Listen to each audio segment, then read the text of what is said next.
ሁላችሁንም በጌታ በኢየሱስ ክርስቶስ ስም ሰላም እላችኋለሁ። እንደምን ናችሁ? እንኳን ደስ አላችሁ።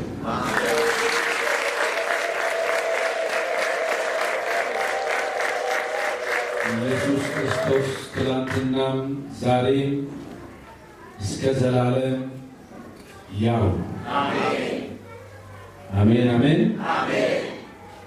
መጽሐፍ ቅዱሳችን መዝሙር በቅንፍ 50 ቁጥር 23 ላይ ያለውን በማንበብ ከዛ ነው የሚጀምረው። ዛሬ የምስጋና ጊዜ ስለሆነ እግዚአብሔር የተባረከ ይሁን።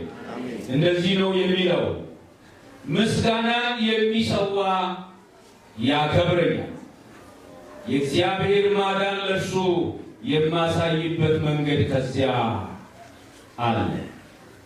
አሜን አሜን።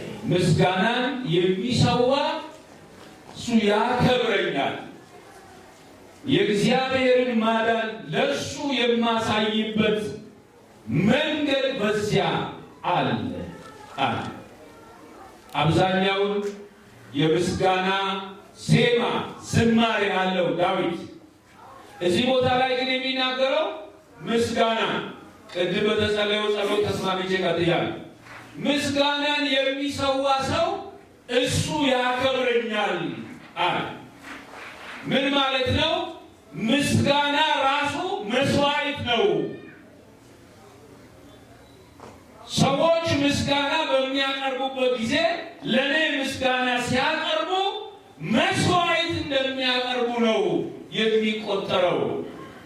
መስዋዕት ማለት ደግሞ የማይመለስ ዋጋ የሚያስከፍል ማለት ነው። ዋጋ እግዚአብሔር አንድ የሰጠውን ልጁን አብርሃም ያው በ99 ዓመት ከስንት ለቅሶ በኋላ ትንቢት እንኳን ከተነገረ ከ25 ዓመት በኋላ አንድ ልጅ ያው በስቃይ ያገኘው ሂድና ሰዋ ይላል። ምክንያቱም ሰዋ ማለት እረገው በቃ ከዚህ በኋላ ላይመለስ ላንተ ላይኖር ይሆንልሃል። አብርሃም ግን ጀግና ነው። የሰጠኝም የምትወስደው አንተ ስለሆንክ ብሎ ልጁን ይዞ ሄደ። እግዚአብሔር እምነቱን ሊያይ ነው ያንን ያደረገው። ስለዚህ የመስዋዕት በግ አዘጋጀው። ለካ ምስጋና መስዋዕት። ምስጋና እኛ አንዳንድ ጊዜ እንደው ስናገኝ ሲሆንልን፣ የሆነ ደስታ ሲመጣ፣ የሆነ ነገር ደግሞ ቤት ስንሰራ፣ የሆነ መኪና ስንገዛ፣ የትምህርት ዕድል ስናገኝ፣ ስናገባ፣ ልጆች ስንወልድ፣ የሆነ ስኬት ሲመጣልን ለእሱ ክብር እንሰጣለን የሚል ነገር ነው በሕይወታችን የሚኖረው። ግን ምስጋና መስዋዕት ነው። እግዚአብሔርን ከፍ ማድረግ፣ ለእግዚአብሔር ዋጋ መክፈል። ክብር ለመድኃኒዓለም ይሁን። ከልብ ሕይወትን፣ ኑሮን፣ ማንነትን ለእግዚአብሔር መስጠት፣ እሱ ደግሞ ዋጋ ያስከፍላል። የራስ የሆነውን ነገር ለእግዚአብሔር አሳልፎ መስጠት። ለዚህ ነው መጽሐፍ ቅዱስ ሮሜ ምዕራፍ 12 ቁጥር 1 ላይ እንደዚህ የሚል ነገር አለው። ወንድሞች ሆይ ራሳችሁን ሕያው መስዋዕት አድርጋችሁ ለእግዚአብሔር እንድታቀርቡ በእግዚአብሔር ላይ ለምናችኋለሁ አለ ጳውሎስ። ምን እንድታደርጉ? ራሳችሁን ሕያው መስዋዕት እንድታቀርቡ።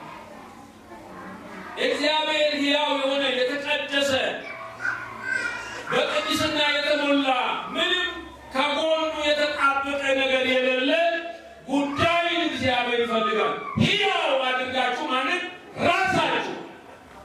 እግዚአብሔር መጀመሪያ የሚፈልገው የእኛን ምናምንቴ ተከታይ ነገር ሳይሆን ማንነታችንን፣ እኛን ፐርሶናሊቲ፣ ሕይወታችን፣ ኑሯችንን እግዚአብሔር ይፈልጋል። ስሙ ለዘላለም ይባል። ክብር ለመድኃኒዓለም ይሁን። ስለዚህ ምስጋና የሚሰዋ እሱ ያከብረኛል። እግዚአብሔርን የምታከብር ከሆነ የመጀመሪያው ጉዳይ ስለ መኖር፣ ስለ ማንነት በእግዚአብሔር ፊት መስዋዕት ልታቀርብ ይገባል። ምን ማለት ነው? በሌላ አማርኛ ምስጋናን የሚሰዋ ያከብረኛል ሲል ራሱን 100% ለኔ የሚያስረክብ ማለት ነው። ራሱ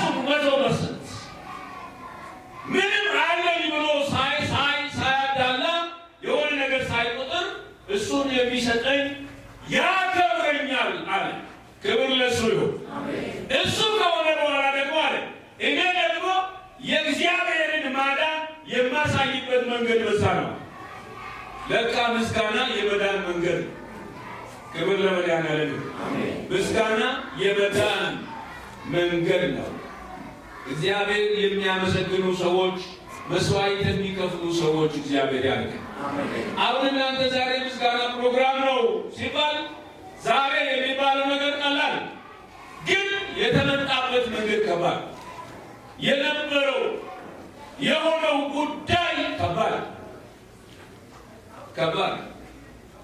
ትዝ ይለኛል አንድ ጊዜ እዛ ከጋሽ ጋር አንድ 3-4 ወር ወደ ኤራ ወደ አርሲ ዞን ለሆነ መሬት እነዚህ ቸርቿ የምትረዳትን ቻሌንጅ ስለነበረ ቦታ እሱ ለማድረግ ከዚህ ስንሄድ እዛ የገጠመን ነገር አዲስ አማርኛ የሆነ ሕፃን ልጅ ሞታ አብያተ ክርስቲያናት አልቀብር ብለው ሬሳው ቁጭ አድርገው የአብያተ ክርስቲያናት ህብረት ጠቅላላ መሪዎችን የዛ የወረዳው ጸጥታ ቢሮ እስር ቤት ሊቀጣቸው ሰብስበው ስብሰባ ላይ ያሉ ደረስኛ ደረስ።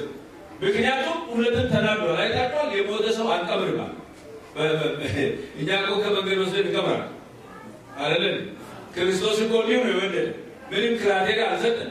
አንተ እንደዚህ ነሽ፣ ታምራለሽ፣ ብር አለሽ፣ ገንዘብ አለሽ፣ ዘርሽ እንደዚህ ብሏል እንዴ ጀስት ሳክሪፋይስ አድርጎ ነፍሱ የሰጠን እንዲሁ ነው። ስለዚህ እነዛ ሰዎች እስር ቤት ሊገቡ በደረሱ ጊዜ እኛ ደረስና እንዲያው መጡ አለቆቻቸው ከአዲስ አበባ ሲባል ገባል።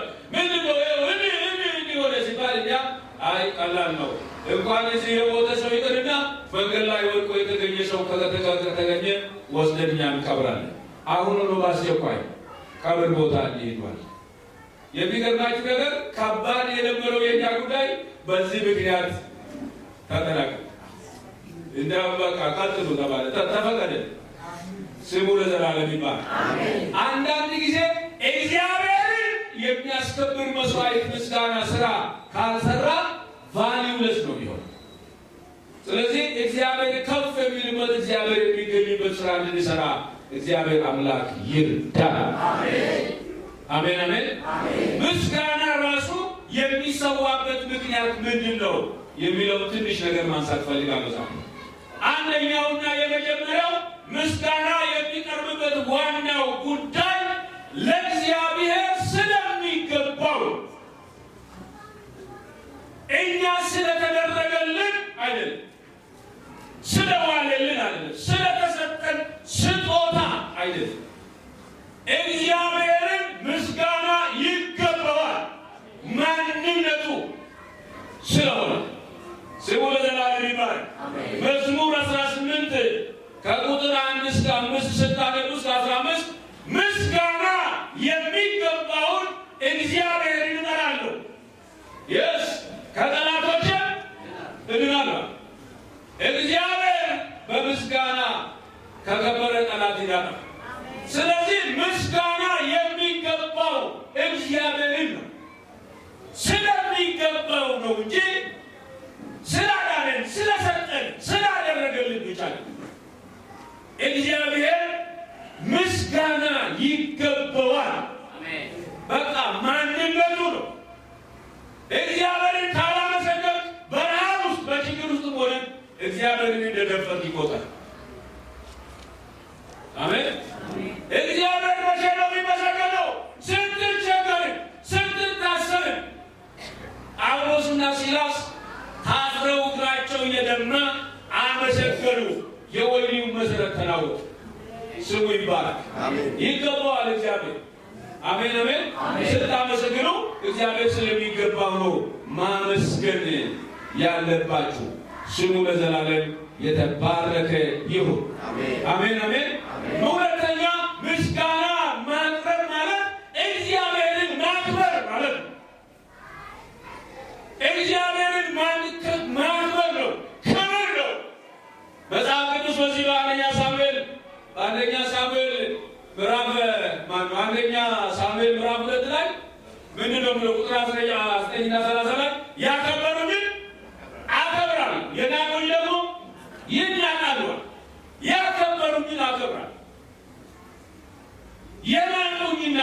ኢሳይያስ 42:8 ላይ ክብሬን ለማንም ምስጋናዬን ለተቀረጹ ምስሎች አልሰጥምና ይህ አይሆንልኝም። ክብር ለእሱ ይሁን። ምስጋናዬን ለማንም አልሰጥም። የእግዚአብሔርን ወዝነ ለሰው እንዳሰጥ ስለሚገባው ስሙ ይባላል። ስለሚገባው የምታመሰግነው የምናመሰግነው እግዚአብሔር ምስጋና ስለሚገባው ቄስ ስለሆንኩ ፓስተር ስለሆንኩ ቄስ ስለሆንኩ መጋቢ ስለሆንኩ ነብይ ስለሆንኩ ቤት ስለተሰራልኝ ስላልቃው ምናምን ሳይሆን እግዚአብሔር በማንነቱ ባይደልጅው ምስጋና ይገባው። ኢየሱስ ነው ስሙ ለዘላለም ይባረክ። ዳዊት እንደዚህ አለ፣ ምስጋና የሚገባው እግዚአብሔር ይቀራል። ደግሞ አከብራ ክብር ይገባው። አክብሩን ያለው ጌታ ሰው ነግሮናል። በነገራችን ማንም ነግሮ ስለሳይሆን እግዚአብሔር ፍጥረት ሁሉ ለእግዚአብሔር ክብር እንዲሰጥ ያዘዘው እግዚአብሔር ተመሰገነ። ባታገኝም እግዚአብሔርን ማክበር ግዴታ፣ ባይሳካልም እግዚአብሔርን ማክበር ግዴታ፣ ባይሆንልንም እግዚአብሔርን ማክበር ግዴታ። ኢየሱስ ክርስቶስ እሱ ያለ አሜን አሜን አሜን ሃሌሉያ አሜን። ሶስተኛው ደግሞ ምስጋና ለእግዚአብሔር ማቅረብ ማለት እግዚአብሔር ቸር እንደሆነ መግለጽ፣ ቸርነቱ ሃሌሉያ አሜን አሜን። በዚህ በመዝሙር 118 ከ1 እስከ 10 ስታነቡ ቸር ነውና ምሕረቱ ለዘላለም ነውና እግዚአብሔርን አመስግኑ። እግዚአብሔር ሉክ ወገኖቼ የእግዚአብሔርን ቸርነት ተቆጥሮ አያልቅም። ምንም ተወዳዳሪ የሌለው የመጀመሪያው የእግዚአብሔር ቸርነት አንድ ልጁን ለኃጢአተኛ አሳልፎ ሰጠ። እስቲ ለሀገራችሁ ዛሬ እንደው ሄጄ ቦታ ነው ያረና አገርተው እንደው ባሎች እስቲ እጃችሁ ነው ባል ሆነ ሰው አላገባም ባል አይዟት ባሎች እስቲ ከፋ እኔ ለሚስቴ ህይወት ይሰጣለሁ ሚስት የሆነ ነገር ነው ሁሉ ማለት ነው። እስቲ ሚስቶች ደግሞ ለባል ህይወት ይሰጥ ታው ደግሞ ልጄ በጣም ወዳለሁ ይላል። አንዳንድ ሰዎች አሁን አብሬ እቀበራለሁ ወይ ነው ይሉ ለመቃብር ቦታ አብሬ እገባለሁ። አይገቡም ሸላቸው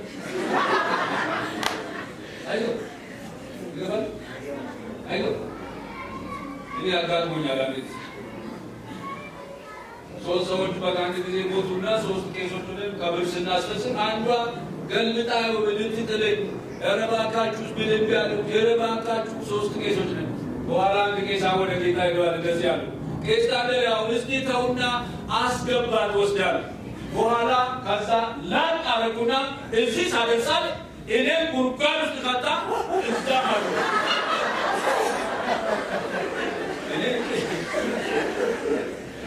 የእግዚአብሔር ቸርነት የእግዚአብሔር ምሕረት ለእኔ ለአንተ ለአንቺ ለኃጢአተኛው አንድ ልጁን አሳልፎ ሰጠ።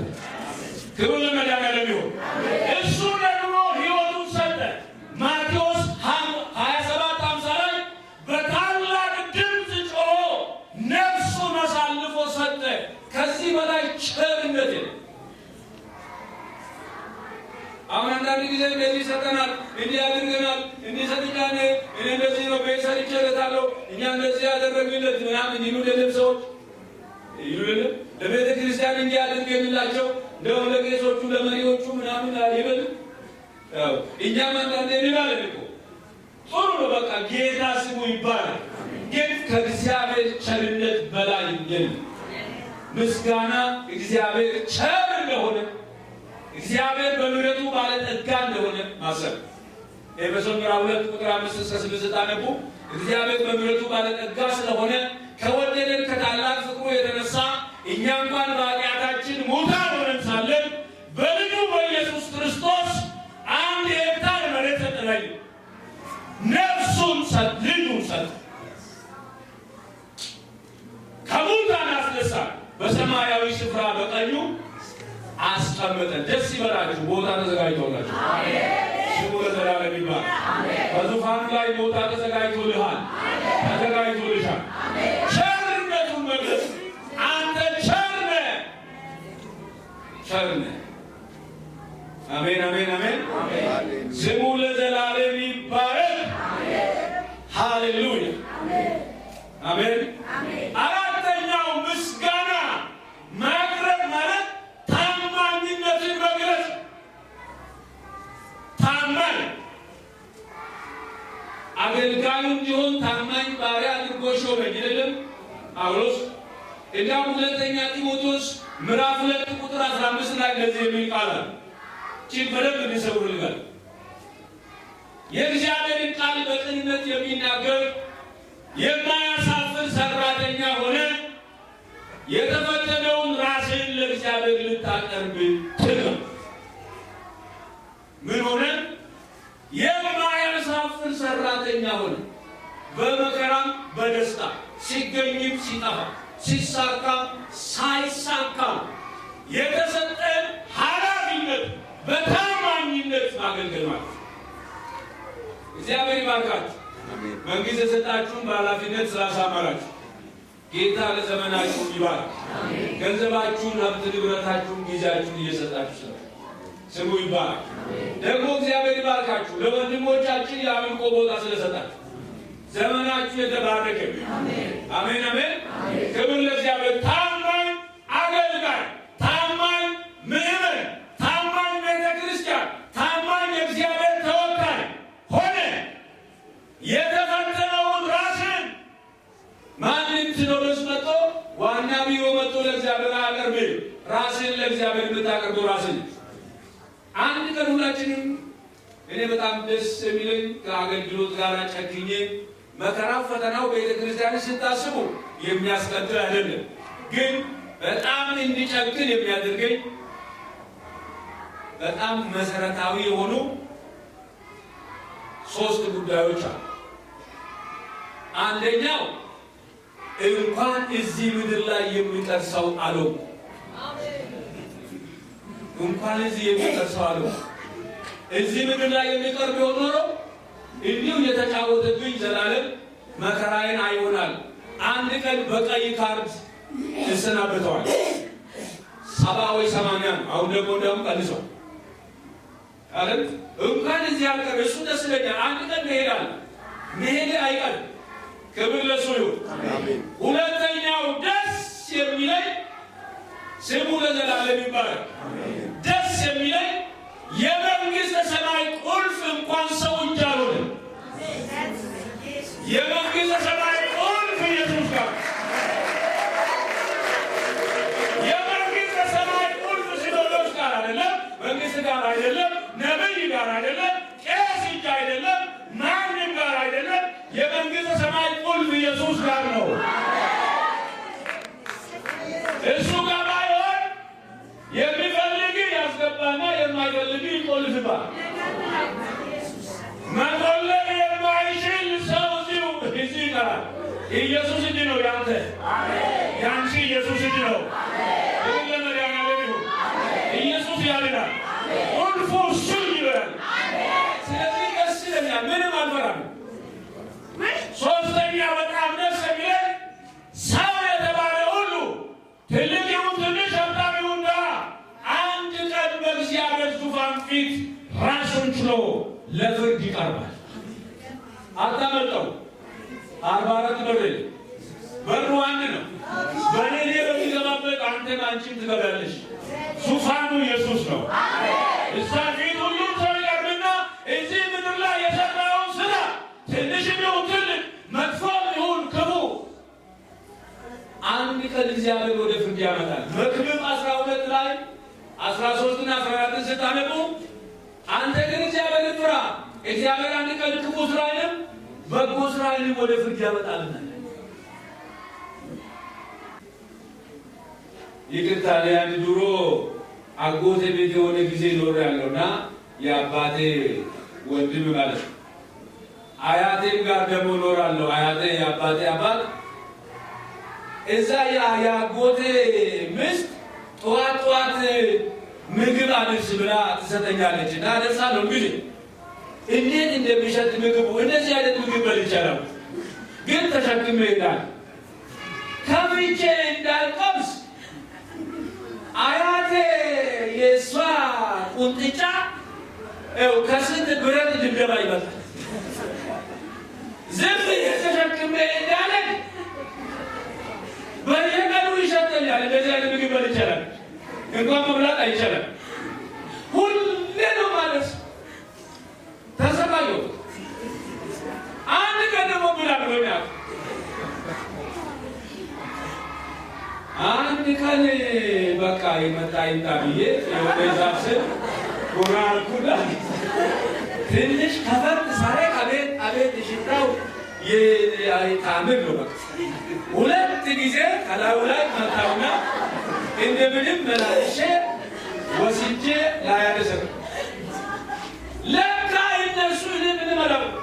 ሁሉ ጊዜ ሲልኩ ላኪው ተቀባሉ ይጠያየቃሉ በሰላም እንዳደረሰ። የዛን ቀን ለካ ተበላሽቶ አሳልፈን አያቴ ብላ ማታውቀውን ምግብ ናታቴ አብረን እንብላ ብላ አብልታ ጠጥታ የገጠር ቤት ምሰሶ ላይ አሰረች እስከማለት አጎት እስኪመጣ ምንድን ነው እስከ ዛሬ ድረስ በሰላም ያመጣ ነበር። ዛሬ ግን ልክ አይደለም፣ መጥቷል ከላዩ። ስለዚህ አይታ እኔ ባላቆም እንደሚከታተል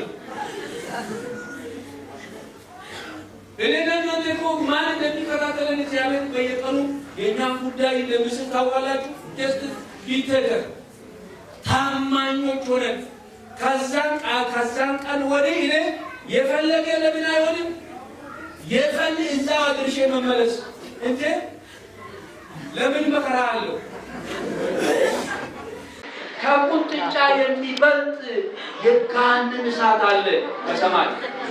ከዛ እንድንድር ታማኝ አገልጋዮች እንድንሆን እግዚአብሔር ይርዳል። አሜን አሜን አሜን አሜን አሜን። አንደኛ ጢሞቴዎስ ምዕራፍ 6 ቁጥር 12 ላይ እንደዚህ ይላል፣ ለብዙ ሰዎች የመሰከርክለትን እውነት ዋጋ የከፈልክበትን የዘላለምን ሕይወት በእጅ ለመያዝ ትጋል። ትራክ እኛ አሁን መንገድ ላይ ነን። የዘላለም ሕይወት 100% እጃችን ውስጥ አልገባም። ሩጫ ላይ ነው።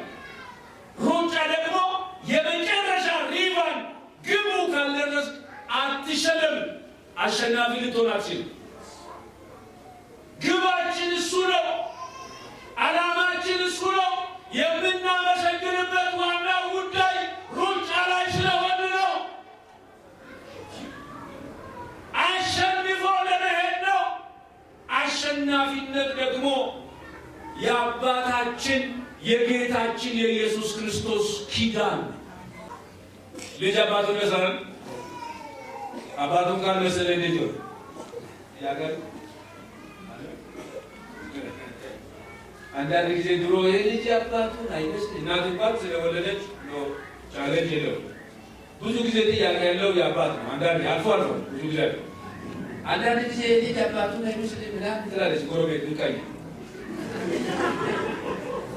እና እንዴት ስለኛል ድሮ ይሄ ልጅ ያው ግራ ሲገባቸው የተጠራጠሩ ይሄ ልጅ ወደ ማጅራቱ አባቱን ይመስላል። የማጅራት መንፈስ ካሜሪታ መንፈሱ ማጅራት ምን ወሰደ? አይኑ፣ ከንፈሩ፣ አፍንጫው፣ ጆሮ የሆነ ነገር የለው ሻፊቱ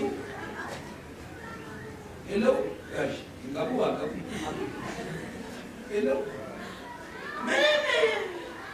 ማቶ በርዘን አይመስል ወይ አካሄዱ ወይ አሳሳቱ ወይ የሆነ ነገር ምንም ከሌለው ዋጅብ የሆነ ነገር አለ። ለምን ብትል ልጅ አባቱን ይመስላል። ለምስሉ አባቱን ይመስል አባትን ትመስላለህ። የጌታ ከሆንክ የጌታን ስራ ትሰራለህ። የዲያብሎስ ከሆንክ የዲያብሎስ ስራ ትሰራለህ።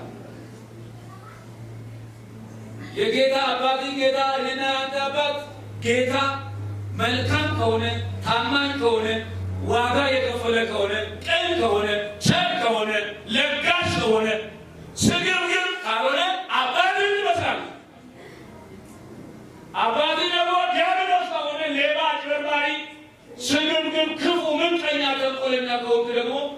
ምን ትመስላለህ?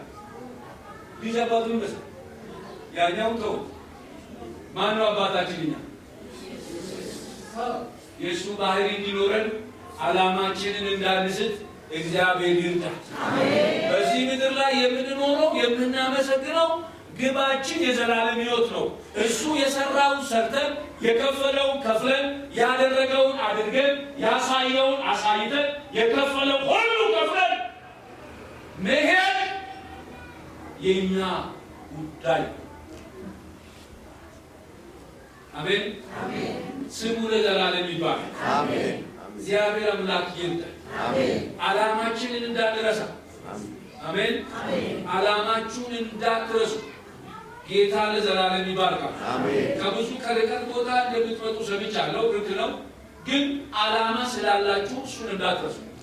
ዓላማ ካላችሁ እንኳን ከአዲስ አበባ ከአዳማ መምጣት አይቸግርም። ጠዋት ስትነሳ በሌሊት ትበራለህ። የእግዚአብሔርን ስራ ከመስራት ወደ ኋላ አትበሉ። ከጨከናችሁ ደግሞ እግዚአብሔር ከግብ ያደርሳል። አሜን። እግዚአብሔር ፍጻሜያችንን ያሳምራል። አሜን። ስሙ ለዘላለም ይባረክ። አሜን። ምስጋናን የሚሰዋ እሱ ያከብረኛል። አሜን። ያከበረኝ ሰው ደግሞ የእግዚአብሔርን ማዳን በዛ ውስጥ አሳየው። የእግዚአብሔር ማዳን ይከተላችሁ። አሜን። የእግዚአብሔር ማዳን መጨረሻችሁን ያሳምራል። አሜን። መንግሥተ ሰማይ የክርስቶስ ማኅተም በሥርዓት ቅኔ ላይ ካልታየ 1000 ዓመት ቄሱን 1000 ዓመት አገልጋይ ቆራቢውን አትገባም። ራስህን ትጠብቃለህ። ለካ እንደዚህ ካልሆነ አንዳንዴ ለሆነ ጉዳይ ብለህ ራስህን እንዳትጥል፣ ክብርን እንዳትጥል፣ ክርስትናህን እንዳትጥል፣ ቅድስናህን፣ ማንነትን፣ ፐርሰናሊቲን ለዓለም እንዳትጥል። ምክንያቱም እዛ ላይ ስትደርስ ሰው ሳይሆን እዛ የሚቆሙ ቅዱሳን መላእክቶች ናቸው። ስምህ መዝገብ ላይ ከሌለ ያትገባል። በጣም የገረመኝ እሱ ነው። ስለዚህ ነው ወገኖቼ ምን ለማለት ፈልጌ ነው? ክርስቶስ በእኔ በእናንተ ላይ ያስቀመጠው ማኅተም ለዘላለም ይጽና። አሜን። አጠገባችሁ ያለው ሰው ያዙና ማኅተሙን እንዳትጥል ተጠንቀቅ በሉት። ሁላችንም እንጸልያለን። ስሙ ለዘላለም ይባረክ። አሜን። ክብር ላንተ ይሁን። አሜን። ምስጋና ላንተ ይሁን። ውዳሴ ላንተ ይሁን። አምልኮ ስግደት ላንተ ይሁን። ለዘላለም ርስት ስለምታበቃ ስለከፈልክልን ዋጋ ስላመጣህን እግዚአብሔር ሆይ ትልቅ መስመር ላይ ስላገናኘ ችን ማህበረ ምዕመናን ለድል ስላበቃ በኢየሱስ ክርስቶስ ስም ይባረክ። ስም ለዘላለም የተባረከ ይሁን። እግዚአብሔር የማይቻለውን ነገር እንዲቻል ስላደረግ እዚህ አካባቢ ያለውን ጉዳይ ስለጨረስ የረዷቸውን እግዚአብሔር ባለስልጣናትን ኃላፊዎችን ስለምትባርክ እናመሰግናለን። በዚህ ቦታ የሚገኙ ምዕመናን እግዚአብሔር አንተ በላያቸው ላይ ያስቀመጥከውን ክብር በጥንቃቄ የጠበቁ እስከ መጨረሻ ሩጫቸው እንዲሮጡ እርዳቸው። ሁላችንን አግዘን። ስለሆነው ነገር ሁሉ ስም ይባረክ። ምድራችን ኢትዮጵያን አንተ ባርካት። ፈቃድ በሕይወታችን ይፈጸም። ስለ ሁሉም ነገር ተመስገን። በናዝሬቱ በኢየሱስ ክርስቶስ ስም አሜን።